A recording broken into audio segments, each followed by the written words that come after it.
UCC চাওক এতিয়ালৈ মই বিলটো পোৱা নাই, কি আছে মই নাজানো।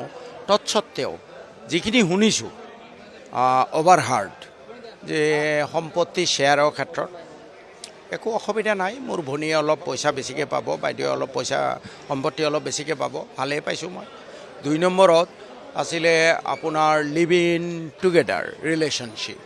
এইটো যদিও আমাৰ সংবিধানে খুব সম্ভৱ এলাও নকৰে, কোৰ্ট অফ ল বুলি যদিও মানি নলয় বুলি মোৰ ধাৰণা, তথাপি এই অনুচ্ছেদটোকো মই আদৰণি জনাইছোঁ। ইট ইজ এ নাও এ ছ'চিয়েল মেলাডি। এইটো দূৰ হ'ব লাগে। পিছত কোৰ্ট অফ লয় কি কৰে কৰি থাকিব। আৰু যিটো পলিগেমি, মই অত্যন্ত দুখ পাইছোঁ যে এই চৰকাৰে কিয় আমাৰ ট্ৰাইবেল বাইদেউ ভনীসকলৰ প্ৰতি অন্যায় কৰিলে। তেওঁলোকো একে মানুহ, একে তেজ মাংসৰ মানুহ, তেওঁলোকক কিয় এই শাস্তি দি থকা হ'ব। মই অত্যন্ত দুখ পাইছোঁ আমাৰ ট্ৰাইবেল বাইদেউসকলৰ ভনীসকলৰ প্ৰতি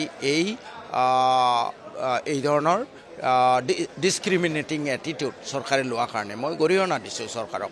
সকলো মানুহ, আমাৰ সকলো বাই ভনী